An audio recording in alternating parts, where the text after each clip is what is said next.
हमारे चैनल से जुड़ने के लिए यूट्यूब पर PTS फैज़ान बरक़ात को अभी सब्सक्राइब करें और बेल आइकन दबाना ना भूलें।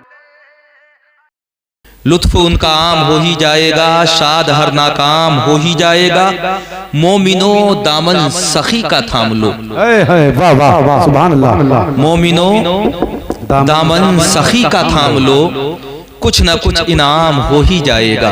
कुछ न कुछ इनाम हो ही जाएगा। और ऐ रज़ा हर काम का एक वक्त है, दिल को भी आराम हो ही जाएगा। अच्छा एक बात बताइए, जो दुनिया के अंदर आया है कोई है ऐसा कि जिसके दिल को दुनिया में आराम मिलता हो? क्या बात। कभी बच्चों की फिक्र, कभी बड़ों की फिक्र, कभी बीमारी की फिक्र, कभी शिफा की फिक्र, कभी खेती की फिक्र, कभी खलियान की फिक्र।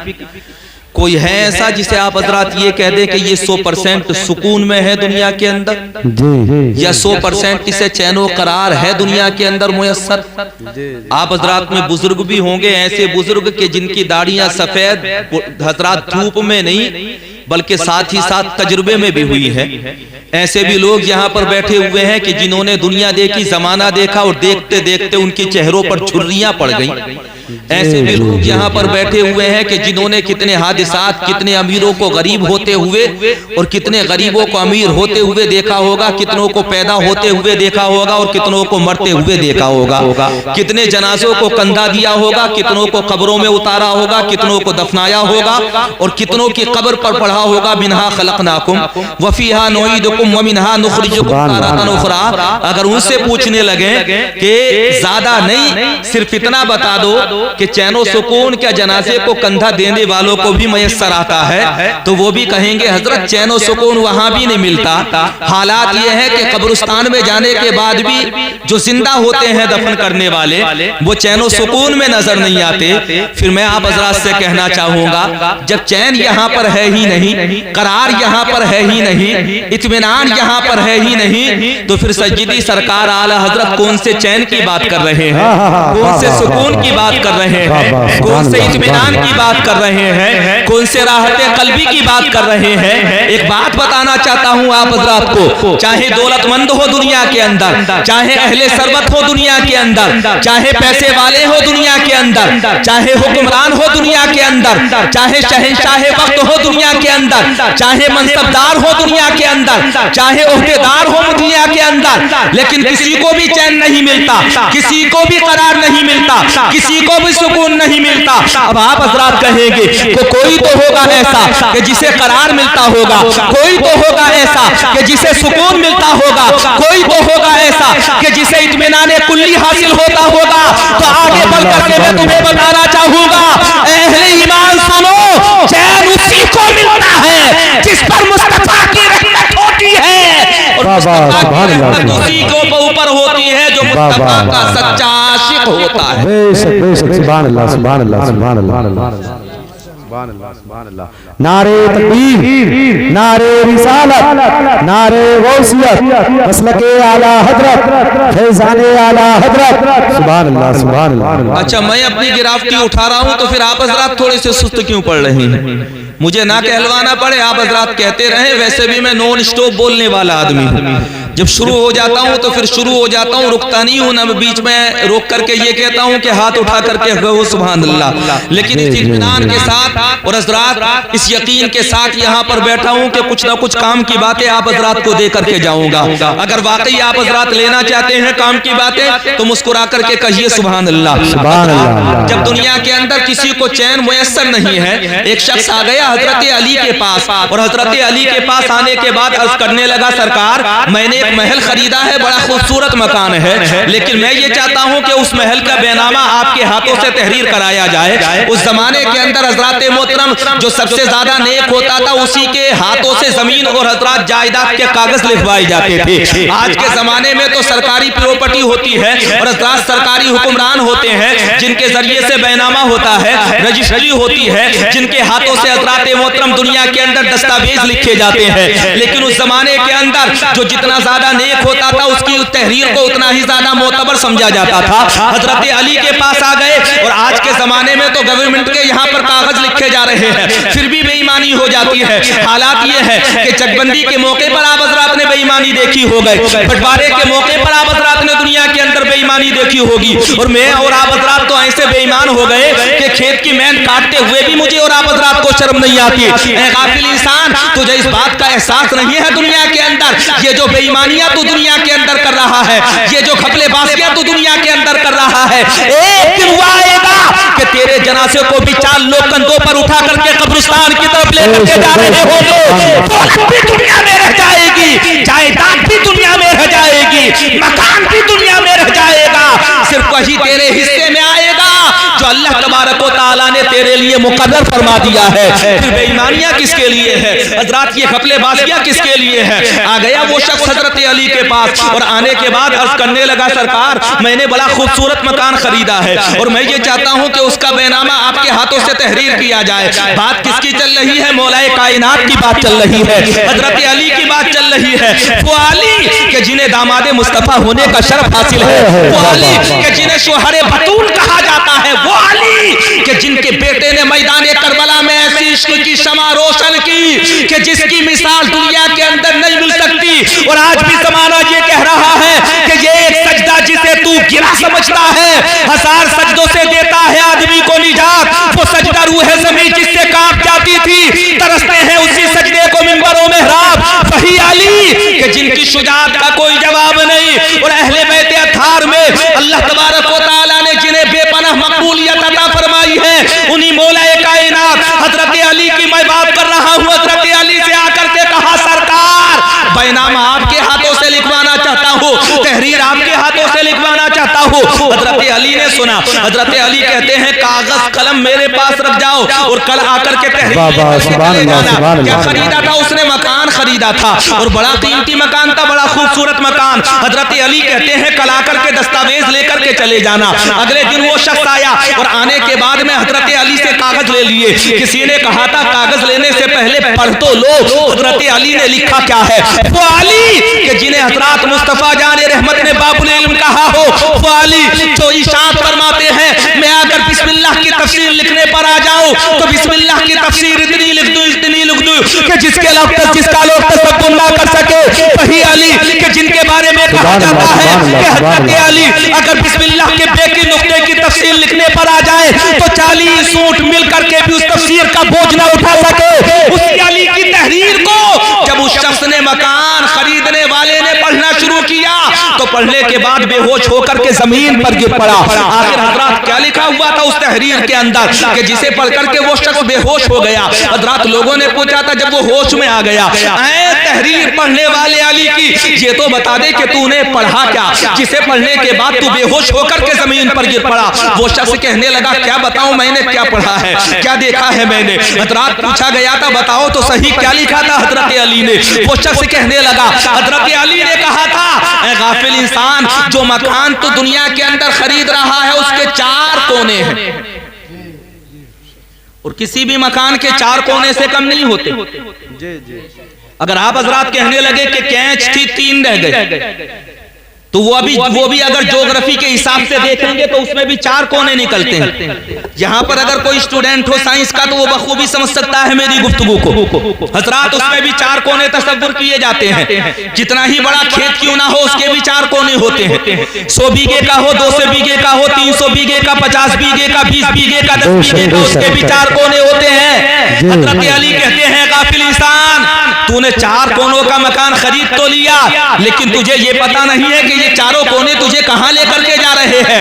हजरत अली का इल्म देखो, हजरत अली ने 4 कोनों को हजरत 4 चीजों से मिला करके पूरी दुनिया को समेट करके रख दिया। हजरत अली ने कागज के अंदर लिखा था तेरे मकान के 4 कोने हैं और एक कोना मौत से जाकर के मिल रहा है, दूसरा कोना कब्र से जाकर के मिल रहा है, तीसरा कोना मैदान महशर से जाकर मिल रहा है और चौथा कोना जन्नत या जहन्नम से जाकर के मिल रहा है। हजरत अली ने कहा एक कोना हजरत मौत से जाकर के मिल रहा है है, कितने ही कीमती मकान में क्यों ना रह लो, मौत यकीनी तौर पर आएगी। जी जी हक बात है, हक बात है। बताओ ईमानदारी के साथ। जी अच्छा गर्दन हिला करके क्यों कह रहे हो, मुस्कुरा करके क्यों नहीं कह रहे हो सुभान अल्लाह। चटपटी तकरीर सुनना चाह रहे हो तो मैं चटपटी भी सुना सकता हूँ आप हजरात को, लेकिन सोच रहा हूँ कि कुछ समझाने की सुना दो ताकि हजरात आपका आना और मेरा यहाँ पर जागना कामयाब हो जाए, और आप हजरात यहाँ से निकले तो कुछ ना कुछ काम की बातें अपने साथ में लेकर के जाए। हजरत अली कहते हैं मकान कितना ही कीमती क्यों ना हो, मकान हजरात चाहे महल की शक्ल में हो, मकान के अंदर चाहे सरो जवारात लगाए गए हो, मकान के अंदर हजरात चाहे जबरदस्त की ईंटें लगाई गई हो, मकान के अंदर चाहे चांदी की ईंटों से मकान को चुना गया हो, चाहे हजरात मकान का गारा हजरात उसको अंबर से बनाया गया हो, लेकिन उसके चार कोने होते हैं और वो चारों कोने ऐसे होते हैं कि हजरात मोहतरम एक कोना मौत से जाकर के मिल जाता है, दूसरा कब्र से जाकर के मिल जाता है, तीसरा मैदान महशर से जाकर के मिल जाता है, चौथा जन्नत या दोज़ख से जाकर के मिल जाता है। मैंने कहा अली सबसे पहले मौत को ही क्यों लिया? सुभान अल्लाह, सुभान अल्लाह, सुभान अल्लाह। कब्र की सबसे पहली मंजिल मौत, मैदान महशर की सबसे पहली मंजिल मौत है, और मौत वो है कि जिससे किसी को छुटकारा आज तक नसीब नहीं हुआ। बेशक बेशक बेशक। अल्लाहु अकबर, या रसूल अल्लाह, या अली जिंदाबाद। आज तक किसी को छुटकारा नसीब नहीं हुआ मौत से, और हजरात मौत से छुटकारा किसे नसीब होगा? अब शेर सुनिए, बड़ा कीमती सुना रहा हो। अल्लामा हक बनारसी ने कहा था कितना ही कोई प्यार करे जिंदगी के साथ, ये जिंदगी वफा ना करेगी किसी के साथ। और इहसानी ने तो यहाँ तक कहा था कि कब्र के चौखटे खाली हैं उन्हें मत भूलो। आज से 40 दिन पहले मरहूम हाजी छिद्दा हसन की कब्र को बरगे लगाए हैं हमने, मिट्टी डाली है उनकी कब्र के ऊपर, बिस्मिल्लाहि वाला मिल्लति रसूलुल्लाह कह करके हमने उन्हें कब्र के अंदर उतारा है। लेकिन कभी तसव्वुर किया है तुमने कि एक दिन वो आएगा कि हमारी तुम्हारी कब्र पर भी कोई बरगे लगाएगा, हमारी तुम्हारी कब्र पर भी कोई मिट्टी डालेगा, हमारे तुम्हारे जनाजे को उठा करके कोई कब्रिस्तान की तरफ लेकर के जाएगा, हमारी भी नमाज़े जनाजा होगी, लोग हमारी भी कब्र पर पढ़ेंगे, मिनहा खलक़नाकुम व फीहा नुईदुकुम व मिनहा नुखरिजुकुम तारतन उखरा। इहसान ने कहा था कब्र के चौखटे खाली हैं उन्हें मत भूलो, जाने कब कौन सी तस्वीर लगा दी जाए। और जो नमाज़े जुमा के मैं और आप हज़रात खुतबा सुनते हैं ना, खुतबा, उन्हीं खुतबों में से खुतबे का तर्जुमा है एक का, उसी के 4 मिसरे आप हज़रात को सुनाता हो। याद रख हर आन आखिर मौत है, मत तुमर अनजान आखिर मौत है, और बारहा इल्मी तुझे समझा चुके, मान या मत मान आखिर मौत है। मौत है। सुभान अल्लाह, सुभान अल्लाह। नारे तकबीर, नारे रिसालत, नारे गौसियत, मसलके आला हजरत, फैज़ाने आला हजरत, बस्ती बस्ती करिया करिया। सुभान अल्लाह, सुभान अल्लाह। अच्छा, इस तहरीर को जब मैंने समझना चाहा हजरत अली की, तो कहाँ मेरी अकल और कहाँ हजरत अली की हिकमत भरी बातें। हजरत अली तो वो हैं जो एक नुक्ते में पूरी कायनात को समेट सकते हैं। हजरत अली वो हैं जो मिंबर पर खड़े होने के बाद में ये कह सकते हैं कि जो पूछना चाहते हो मुझसे पूछो, मेरे पास हर सवाल का जवाब मौजूद है। हजरत अली के असरात, जब इस वाक़े को मैंने पढ़ा तो मैं सोचने लगा, 4 मकान, एक मकान के 4 कोने, और पहले कोने को हजरत अली ने मौत से जाकर के मिला दिया। मैंने कहा ए अली, तू मौत को याद क्यों दिलाना चाहते हो? हजरत अली ने कहा पहली मंजिल मैदान महशर की मौत है, और मौत को मैं इसलिए याद दिलाना चाहता हूँ जिसकी मौत कामयाब, उसकी कब्र की मंजिल भी कामयाब, और उसकी मैदान महशर की मंजिल भी कामयाब। इसलिए मौत को अगर तुम याद रखोगे तो एक दिन वो आएगा कि तुम्हारी जिंदगी का मामला ये हो जाएगा कि कर वक्त अजल सर तेरी चौखट पे रखा हो, कसा एक ही सजदे में अदा हो, सजदे में अदा हो। और जरा यही तो यकीन ईमान होना चाहिए या रसूल अल्लाह, मौत तो आनी ही है, लेकिन कितने मजे की मौत होगी वो कि जिस्म से रूह निकल रही हो और सरकार का दीदार। सुभान अल्लाह, सुभान अल्लाह, सुभान अल्लाह, सुभान अल्लाह। सरे में फिल करम इतना मेरे सरकार हो जाए, निगाहें मुंतसिर रह जाएं और दीदार हो जाए, और गुलाम मुस्तफा बनकर मैं बिक जाऊं मदीने में, मोहम्मद नाम पर सोता सरे बाजार हो जाए। और अपना हाजियो शहरे मदीना है, कहीं ऐसा ना हो सारा सफर बेकार हो जाए। ये तो तमन्ना हम करते हैं कि सुना है आप हर आशिक के घर तशरीफ लाते हैं, मेरे घर में भी हो जाए चरागा या रसूल अल्लाह। सरकार अगर वक्त इंतकाल सामने आ गए और सरकार का दीदार नसीब हो गया तो अगली मंजिल है कब्र की। अली ये बताओ कि कब्र में जाने के बाद में क्या होगा? हजरत अली कहते हैं बगैर सरकार सरकार के न मौत कामयाब, न मैदान महशर की पहली मंजिल कब्र कामयाब, न मैदान महशर कामयाब। अब एतराज करने वालों से जाकर के पूछो, तुम जो एतराज करते हो और कहते हो कि नबी हमारी तरह है, अगर नबी हमारी तरह है तो तू किसी हजरात मुर्दे के साथ दफन होके देख। बात सही है कि गलत? लोग कहते हैं कि एतराज करते हैं, एतराज लोग कह देते हैं, बोले हजरात बिला वजह रद्द किया जाता है, बिला वजह। एक बात बताना चाहता हूँ, अल्लाह तबारक व तआला ने अपने नाम के साथ अपने हबीब के नाम को जोड़ा है। अब यकीन के साथ ये बात बताओ कि जिसे खुदा जोड़े उसे दुनिया का कौन इंसान जुदा कर सकता है? अल्लाह तबारक व तआला ने अपने महबूब को अपने साथ कलमे में शरीक कर लिया।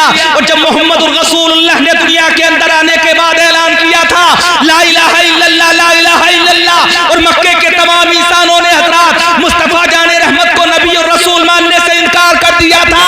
सरकार ने कहा था मौला जहां दुनिया के अंदर कोई भी नहीं मानता, अल्लाह ने इरशाद फरमाया था ऐ मेरे हबीब अगर कोई नहीं मानता तो ना मानने दो, तेरे लिए इतना काफी है कि तू ला इलाहा इल्लल्लाह कह दे और मैं मोहम्मद रसूलुल्लाह कह दूं, तू मेरी वहदानियत का ऐलान कर दे और मैं तेरी रिसालत का ऐलान कर दूं। हजरात जमाना जानता है। अब लोग कह देते हैं कि हजरात एतराज क्यों करते हैं, ये जबरदस्ती की बिला वजह की नुक्ताचीनी क्यों की जाती है? एक बात बताना चाहता हूं बड़ी जिम्मेदारी के साथ, अल्लाह जिसे बड़ा मर्तबा दे दे उसे दुनिया की कोई ताकत नीचा नहीं कर सकती।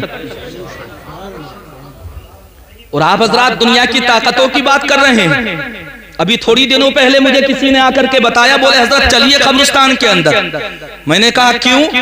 कहने लगे बोले एक कब्र खुली हुई देखी है, कई साल हो गए दफन किए हुए, कब्र को जब झांक करके देखा तो कफन भी सफेद नजर आ रहा है और जिस्म पर धब्बा तक नजर नहीं आ रहा। हमें महज़ हैरत था। वो जमीन कि जिसके अंदर लकड़ी को दबा दिया जाए तो लकड़ी को भी जमीन खा जाए। हजरात वो जमीन कि जिसके अंदर लोहे को दबा दिया जाए तो लोहे को भी जंग लग जाए। वो जमीन कि जो बड़ी बड़ी अच्छी चीजों को खा जाती है, हड्डियों तक को हजरात मोहतरम चाट जाती है। उस जमीन ने आखिर इसके कफन को मैला क्यों नहीं किया, इसके बदन को मैला क्यों नहीं किया? मैं महवे हैरत रह गया, आखिर वजह क्या है? जब पता किया गया तो पता करने के बाद में पता चला कि हजरात उसका कफन और दफन इसलिए सही सलामत था क्योंकि वो मरने वाला शख्स हाफिज़े कुरान था, हाफिज़े कुरान। अब मेरे यकीन और ईमान ने ये कहा था जिसके सीने में कुरान महफूज हो उसका कफन मैला नहीं होता, तो जिसके सीने में मुस्तफा के जलवे मौजूद होंगे उसका कफन मैला कैसे होगा? सभी मैले नहीं होती, समन मैला नहीं होता, मोहम्मद के गुलामों का कफन मैला नहीं होता, मोहम्मद के गुलामों का कफन मैला नहीं होता। हजरात मोहतरम इससे मैं ये जहन देना चाहता हूँ कि जब अल्लाह फर्क करता है अपने बंदों में तो तुम क्यों नहीं समझते कि छोटा और बड़ा बराबर नहीं हो सकते?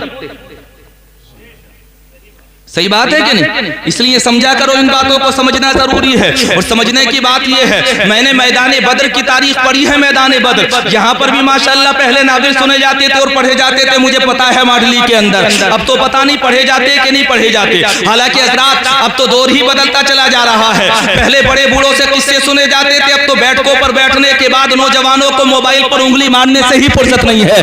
पहले मामला ये होता था कि माँ बाप को समझाने का मौका औलाद को मिल जाता था। अब तो हजरात चार लड़के यहाँ कोने पर खड़े हुए मोबाइल देख रहे हैं, चार वहाँ कोने पर खड़े हुए हैं। कोई पबजी खेल रहा है, कोई टिकटॉक से दिल बहला रहा है, कोई हजरात मोहतरम तरह तरह की वीडियोस देख रहा है, कोई चैट कर रहा है, कोई फेसबुक चला रहा है, कोई इंटरनेट चला रहा है, कोई व्हाट्सएप पर लगा हुआ है। लेकिन अहले ईमान एक बात मैं तुम्हें बताना चाहता हूँ, दुनिया के अंदर हजरात ये नेटवर्क की जिंदगी, दुनिया के अंदर हजरात ये जियो, आइडिया और एयरटेल की जिंदगी ये तुम्हें कामयाब नहीं करेगी। अगर कामयाब होना चाहते हो तो अपने नेटवर्क को मुस्तफा से जोड़ लो। अगर तुम्हारे नेटवर्क मुस्तफा से जुड़ गए तो इंशाअल्लाह तुम्हारी जिंदगी का मामला ये हो जाएगा कि ये जिंदगी जो मोहम्मद के नाम लिख देगा खुदा भी उस पे जहन्नम हराम लिख देगा। और तू उनके इश्क में हस्ती मिटा के देख जरा, खुदा तेरा भी शहीदों में नाम लिख देगा, खुदा तेरा भी शहीदों में नाम लिख देगा। हजरात गुफ्तगू आगे बढ़ती चली जाएगी, आगे नहीं बढ़ाना चाहता बल्कि मौत के ताल्लुक से कुछ बयान करना चाहता हूँ, समझाना चाहता हूँ आप हजरात को। हजरत अली ने कहा एक कोना मौत से दूसरा कब्र से। अब चलो अच्छा कब्र तक ही चलते हैं। आज से 40 दिन पहले मरहूम छिद्दा हसन को कितने लोगों ने दफन किया? बहुत भीड़ थी, काफी भारी दफन था। जितनों ने दफनाया सब छोड़ करके कब्र को खाली वापस आए कि नहीं आए? कारी रईस साहब बैठे हुए हैं, इनके भाई यहाँ पर बैठे हुए हैं, अनीस साहब या जो भी बैठे हुए, 4 भाई हैं गालिबन, ये चारों भाई यहाँ पर मौजूद होंगे। हजरात इनसे पूछो कि तुम्हारे तो चहीते बाप थे, कितनी मेहनतों से तुम्हें पाला, कितनी मशक्कतों के साथ में तुम्हें पढ़ाया, तुम्हें परवान चढ़ाया, तुम्हारा कारोबार संभाला ताकि मेरे बच्चों को कोई दिक्कत पैदा ना हो सके, मेरे बच्चों को कोई परेशानी ना आ सके। लेकिन तुम बताओ, तुम भी तो अपने बाप को दफनाने के लिए कब्रिस्तान के अंदर लेकर के गए थे, क्या तुम रुके कब्र के करीब? तुम भी तो कब्र को छोड़ करके आए। तो ये जवाब देंगे हजरत कब्र को छोड़ करके क्यों नहीं आते? मुस्तफा का कौल है कि कब्र में दफनाने के बाद, मिट्टी देने के बाद, दुआ करने के बाद में कब्र से वापस पलट करके आ जाओ। मैंने कहा क्यों आ जाए कब्र से वापस पलट करके? तो जवाब देने वाले ने जवाब दिया, मुनकर नकीर भी तो आएंगे सवालात करने के लिए। मैंने कहा इतने प्यारे बाप थे, इतनी मोहब्बतें करते थे, इतने चहीते थे, फिर मुनकर नकीर के सामने अकेले बाप को छोड़ करके क्यों आ गए? तारीख कब्र जहां पर न उजाला मौजूद है, न लालटेन मौजूद है, न गैस मौजूद है, न दरीचा मौजूद है, न जावर मौजूद है, न मददगार मौजूद है, न मिलने वाला मौजूद है, न हजरात दिलासा देने वाला मौजूद है। वो जलवत में थे, जलवत में, तुम खलवत में छोड़ करके क्यों आ गए? वो तो सैकड़ों लोगों के बीच में रहते थे, तुम तन्हाई में छोड़ करके क्यों आ गए? वो तो ऐसी जगह रहते थे जहां हर वक्त कोई ना कोई बोलने वाला मौजूद रहता था। फिर आखिर अंधेरी कब्र में किसके सहारे तुम्हारे छोड़ करके आ गए? कोई तो सहारा होना चाहिए था, कोई तो जाबर मददगार होना चाहिए था, कोई तो दरीचा होना चाहिए था, कोई तो सुराख होना चाहिए था, कोई तो उजाला होना चाहिए था। किसके सहारे छोड़ा? इन्होंने जवाब दिया, तुम नहीं जानते, जहां से हमारी रसाई खत्म होती है वहां अमीना के लाल की रसाई शुरू होती है। खड़े हैं मुनकर नकीर सर पर, न कोई हामी न कोई यावर, बचा लो आकर मेरे पैगंबर के सख्त मुश्किल जवाब में है। पता चल गया कि जहां हमारी रसाइयां खत्म होती है वहां मुस्तफा की रसाई शुरू होती है। और कब्र में इसलिए छोड़कर आ गए, हमें पता है कि कब्र में मुस्तफा जाने रहमत जलमगर होंगे। और हज़रात हमें ये यकीन है कि मेरे आमाल सियाह ने किया जीना दो भर, सहर खाता तेरे इशाद ने खाने ना दिया, और मेरे आमाल का बदला तो जहन्नम ही था, मैं तो जाता मेरे सरकार ने जाने ना दिया। और अल्लामा हसन का अगर एक शेर सुनेंगे तो दलील देखे हजरात, दावा भी है और दलील, दो दावे मौजूद हैं और हजरात साथ में दलील भी मौजूद है। एक ही शेर में तमाम सब कुछ समेट करके रख दिया। अल्लामा हसन ने कहा था, हमने माना कि गुनाहों की हद नहीं, लेकिन तू है उनका तो हसन तेरी है जन्नत तेरी। किसका? अब लोग जन्नत तलाश करते हैं नमाजों में। मैं कहना चाहूंगा भाई, नमाजों में भी तलाश करना, लेकिन नमाज से पहले ईमान की सलामती भी तो जन्नत में जाने की दलील है। और अगर ईमान सलामत नहीं होगा तो फिर तो वही होगा कि हजरात खुदा के घर में जो बर्तन बजाते फिरते हैं, फिर उनके पांव के वारे नियारे क्या होंगे? और ये फेरी वाले हैं, तस्बीह से देते हैं फरेब, नबी के जो ना हुए वो तुम्हारे क्या होंगे? हमें हमारा बंटवारा नहीं किसी से, न हमारी जायदाद पर किसी ने कब्जा किया, न तिफरका फैलाने में हमें मजा आता है। हम तो ये कहना चाहते हैं कि जिस रास्ते पर तुम्हारे बाप दादा थे उसी रास्ते पर चलो। 50 साल से कहां पर आकर के पैदा हो गए, नए नए फिरके निकल करके आ गए। तारीख उठाओ, या तो ये कहो कि तुम्हारे बाप दादा गलत थे, या ये कहो कि तुम गलत हो। और तुम्हें ये बात माननी पड़ेगी कि पहले कोई एतराज करने वाला नहीं था, अब एतराज करने वाले सैकड़ों नजर आ रहे हैं। और जब एतराज करने वाले सैकड़ों नजर आते हैं तो फिर मेरा यकीन और ईमान क्या कहता है कि दर्श जो मौलवी नदवा से लिया होता है उससे अच्छा तो बरेली का गधा होता है। और मिल गया मर के गिलाजत में रजा का दुश्मन, हर बुरे शख्स का अंजाम बुरा होता है। मैं उसे महफिले सरवर से उठा देता हूं जिसका पैजामा बहुत ज्यादा उठा होता है। अच्छा एक बात बताओ, हमारी दुश्मनी किसी के पैजामे से? हमारे जाने चाहे कोई कुर्ते को कुर्ता ना बना करके जुब्बा बनाकर पहन ले, हमें कोई अदावत नहीं।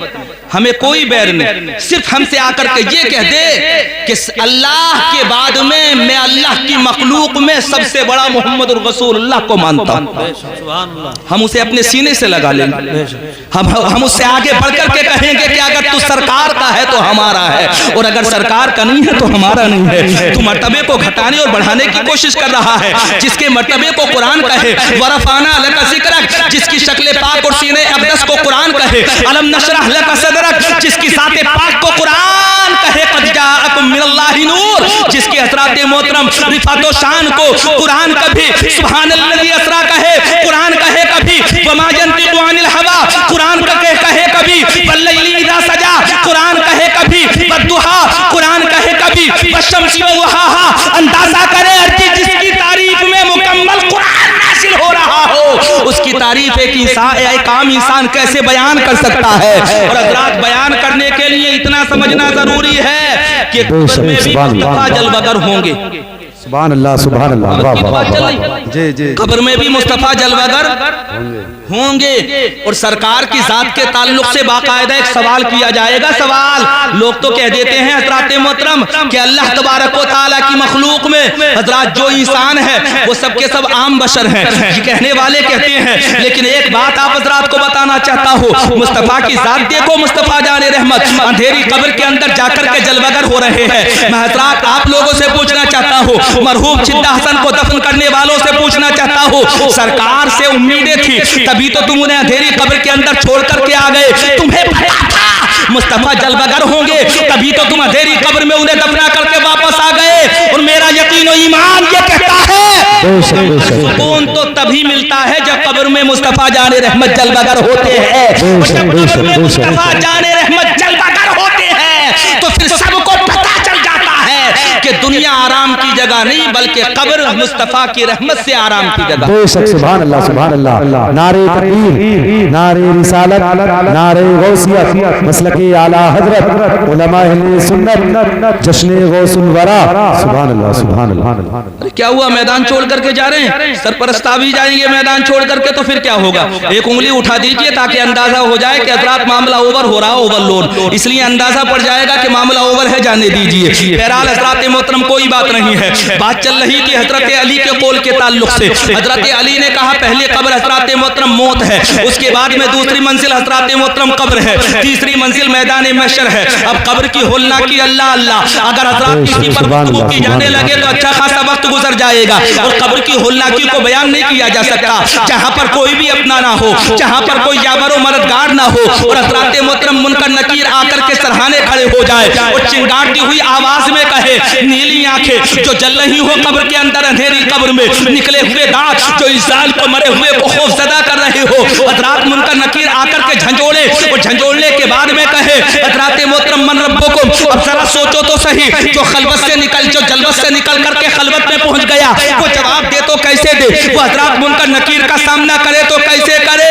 मुफस्सिरीन कहते हैं कब्र ऐसी मंजिल कि जो कब्र में पहुंचेगा, कब्र में पहुंचने के बाद में हज़रात मोहतरम मुनकर नकीर की सूरत को देखने के बाद में कांप जाएगा।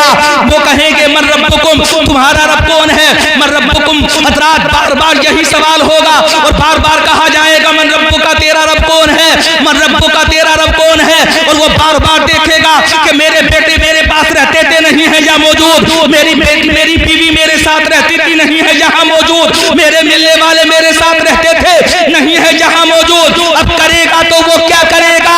इतने में हाथी पे गईबी से आवाज आएगी, ऐ मेरे बंदे तुझे घबराने की जरूरत नहीं है, कस्म पुरसी की हालत जरूर है, लेकिन अगर तू मुस्तफा का सच्चा आशिक है तो घबरा मत। अगर ये पूछ रहे हैं मन रब्बू का, तेरा रब कौन है, तो मुस्कुराते हुए कह दे रब्बी अल्लाह, मेरा रब अल्लाह है।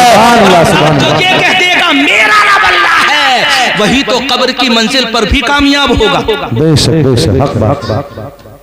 तीनों सवाल होंगे, तीनों सवालों पर रोशनी डाली जा सकती है, लेकिन हज़रात थोड़ा सा समझाना भी चाहता हूँ, आप हज़रात को बताना भी चाहता हूँ कुछ ना कुछ। चार कोने, अब हज़रात दुनिया के अंदर जो भी इंसान रहता है, कोई भी इंसान मकान से गुरेज नहीं कर सकता, चाहे झोपड़ी हो उसमें भी चार कोने, और चाहे महल हो उसके अंदर भी चार कोने। एक कोना मौत से मिला हुआ, दूसरा कब्र से, तीसरा मैदान महशर से, चौथा जन्नत या दोज़ख से। अब आप हजरात कहेंगे जन्नत या दोज़ख? हाँ, अगर अमल अच्छे हैं तो जन्नत, और अगर अमल खराब है तो दोज़ख। अब आप हजरात कहेंगे हजरत फिर इंतजाम क्या किया जाए, तैयारियां क्या की जाएं? हजरात मरने से पहले इकट्ठा क्या करना है हमें? तो कुरान से पूछते हैं, कुरान तू बता क्या जमा करना है, क्या इकट्ठा करना है, क्या यज्ञ करना है, किस चीज का ज़ख़ीरा करना है? अल्लाह का कुरान कहता है, मुस्तफ़ा की हदीसें कहती हैं, अगर तुम इकट्ठा करना चाहते हो तो दौलत इकट्ठा करना ये ज़ख़ीरा आखिरत नहीं है, मालो सरवत इकट्ठा करना ये ज़ख़ीरा आखिरत नहीं है, जायदाद इकट्ठा करना ये ज़ख़ीरा आखिरत नहीं है, दुनिया के अंदर हज़रात मोहतरम प्रॉपर्टी खरीदना ये ज़ख़ीरा आखिरत नहीं है, बल्कि ज़ख़ीरा आखिरत को अगर तुम समझना चाहते हो तो अल्लाह के नबी इरशाद फरमाते हैं, ऐ मोमिन तेरे लिए हुस्न अमल ज़ख़ीरा आखिरत है। अगर तू चाहता है कि आखिरत में कामयाब हो जाए तो जितनी ज्यादा तेरे पास नेकियां होगी उतना ही ज्यादा तो मैदान महशर में कामयाब होगा। सुभान अल्लाह, सुभान अल्लाह, सुभान अल्लाह, सुभान अल्लाह। उसी की होंगी जो मुस्तफा का सच्चा वफादार वफादार होगा। सुभान अल्लाह।